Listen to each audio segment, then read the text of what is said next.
Hello learners, so this is Ashish Kumar and I hope you all are doing good. Students, last video में हमने देखा कि किस तरीके से हम अपने विंडोज मशीन को फायरवॉल्स के जरिए अच्छे लेवल पे सेव कर सकते हैं, बेस्ट लेवल पे सेफ और सिक्योर कर सकते हैं। आप सभी की डिमांड पे आज हम देखने वाले हैं कि हम एक लिनक्स मशीन में फायरवॉल कैसे कॉन्फ़िगर करें, उसे कैसे सेव कर सकते हैं, उसको हम अलग अलग तरीके के अटैक से कैसे बचा सकते हैं। तो बिना देरी करते हुए स्टार्ट करते हैं। हमने यहाँ पे हमारी काली मशीन को स्टार्ट कर दिया है।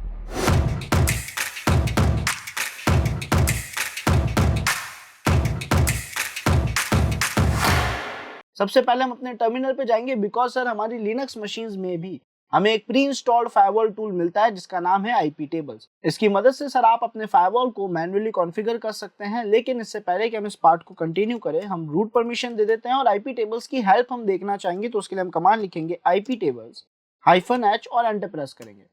तो यहाँ पे इसकी हेल्प हमारे पास आ चुकी है, जिसको और अच्छे से समझने के लिए हम थोड़ा जूम आउट कर लेते हैं ताकि इसका फॉर्मेट खराब ना हो। और यहाँ सर अगर आप देखें तो इसका यूजेज में अलग अलग कमांड्स बता रखे हैं जिसके जरिए शायद हमें एक आइडिया लग जाए कि ये कैसे वर्क करने वाला है।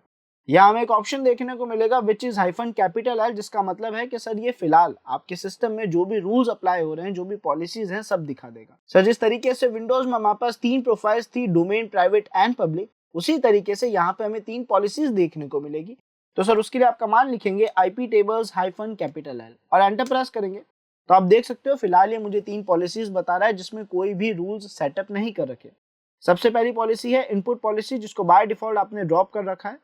फॉरवर्डिंग की पॉलिसी, जिसको बाय डिफॉल्ट ड्रॉप कर रखा है। और आउटपुट की पॉलिसी, जिसको बाय डिफॉल्ट एक्सेप्ट कर रखा है। जब आप लोग पहली बार स्टार्ट करें तो हो सकता है कि सर इनपुट की पॉलिसी हमारे सिस्टम में एक्सेप्ट हो, जो कि नहीं होनी चाहिए। अगर आप अपनी मशीन को हैक होने से बचाना चाहते हैं तो उस केस में आपकी इनपुट पॉलिसी एक्सेप्ट नहीं होनी चाहिए, यहाँ पे ड्रॉप ही होना चाहिए। तो सर अगर यहाँ पे एक्सेप्ट है तो हम उसे चेंज कैसे कर सकते हैं, कमांड लाइन के जरिए क्या ये पॉसिबिलिटीज हैं?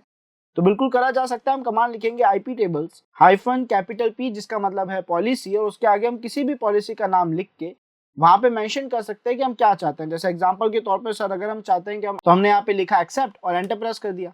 अब सर अगर आप फिर से अपनी पॉलिसीज देखना चाहते हैं तो आप लिखेंगे IP tables -L और आप एंटर प्रेस करें तो आप देख सकते हैं सर हमारी इनपुट पॉलिसी एक्सेप्ट हो चुकी है। बट हमें करनी नहीं थी, हमें तो इसे ड्रॉप ही करना था। तो हम यहाँ पे फिर से एक्सेप्ट की जगह ड्रॉप लिख देंगे। कैपिटल लेटर्स का हम ध्यान रखेंगे कि पॉलिसी का जो नाम होता है वो हम कैपिटल में लिखे। जैसे यहाँ पे आप देख सकते हैं इनपुट लिखा हुआ हमने एज इट इज लिखा है, और जो ऑप्शन हम परफॉर्म करना चाहते हैं, जो रिस्ट्रिक्शंस हम लगाना चाहते हैं, वो हम यहाँ पे कैपिटल लेटर्स में लिखेंगे। एंटर प्रेस करा। फिर से अगर आप अपनी लिस्ट देखते हैं तो आप देख सकते हैं हमारी इनपुट पॉलिसी ड्रॉप हो चुकी है।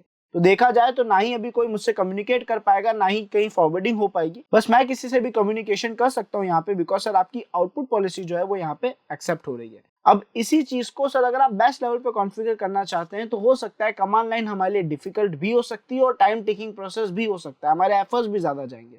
तो क्यों ना इन एफर्ट्स को थोड़ा एफिशिएंटली परफॉर्म करें, यानी हम क्या करें, इन एफर्ट्स को कम करें। उसके लिए हम एक टूल यूज ले सकते हैं जिसका नाम है UFW हमें इंस्टॉल करना पड़ेगा। तो इसके लिए हम कमांड लिखेंगे अपने सिस्टम में apt install UFW और ये लिख के आप जैसे एंटर प्रेस करेंगे तो आपका जो टूल है आपके सिस्टम में इंस्टॉल हो जाएगा। फिलहाल आप देख सकते हैं सर ये नेटवर्क से पैकेट नहीं ला पा रहा है। क्यों नहीं ला पा रहा है? बिकॉज आपने इनपुट को पूरा बंद कर रखा है, उस वजह से आपका जो APT है वो भी वर्क नहीं करेगा। तो सर इसका मतलब अभी हमें हमारे इनपुट को एक्सेप्ट करना होगा ताकि वहां पे हम पर्टिकुलर रूल्स ही अप्लाई करें जो उसको अच्छा ऑप्शन बनाए। तो हम यहाँ पे कमांड लिखेंगे IP tables -P input and except और एंटर प्रेस करेंगे। अब अगर आप फिर से सेम कमांड रन करते हैं apt install UFW तो आप देख सकते हैं यहाँ पे आपका प्रोसेस जो है वो स्टार्ट हो चुका है और UFW नाम का आपका ये टूल जो है, आपका ऑटोमेशन फायरवॉल कॉन्फ़िगरेशन टूल जो है, ये भी इंस्टॉल हो चुका है। सो इस चीज का ध्यान रखिएगा, अक्सर कोई अटैक्स परफॉर्म करते हुए भी हमें कनेक्शन ना मिले तो आप चेक कर लीजिएगा कहीं आपका फायरवॉल ही तो उन कनेक्शंस को नहीं रोक रहा।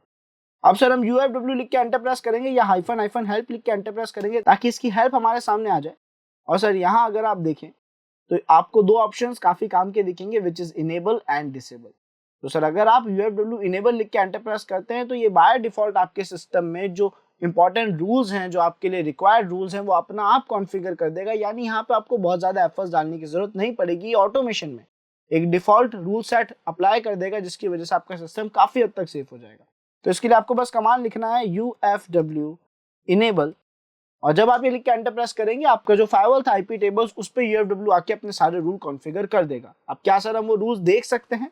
तो बिल्कुल, अगर हम यहाँ पे अब IP tables -L कमांड लिखते हैं तो यहाँ पे हम क्या देख पा रहे हैं कि सर पहले तो हमारे पास केवल 3 पॉलिसीज थी आईपी टेबल्स में, इनपुट, फॉरवर्ड एंड आउटपुट। लेकिन अगर यहाँ अब हम देखें तो आपने मल्टीपल पॉलिसीज ऐड कर दी, आपकी यूएफडब्ल्यू ने यहाँ पे काफी सारे रूल्स एंड पॉलिसी कॉन्फ़िगर कर दी है ताकि आपकी लिनक्स मशीन एक अच्छे लेवल पे सेफ हो जाए। आई होप आप सभी को समझ आ गया होगा किस तरीके से हम अपनी लिनक्स मशीन को थोड़ा मैन्युअली, और अगर मैन्युअली हम ज्यादा एफर्ट्स नहीं डालना चाहते, अपना टाइम बचाना चाहते हैं, तो इस यूएफडब्ल्यू जैसे फायरवॉल के जरिए हम अपने डिवाइस को ऑटोमेशन रूल्स के जरिए अपना आप सिक्योर कर देते हैं। So thanks for watching this video students, मिलते हैं नेक्स्ट वीडियो में। टिल देन अगर आपने लाइक शेयर सब्सक्राइब नहीं करा तो अभी कर लीजिए।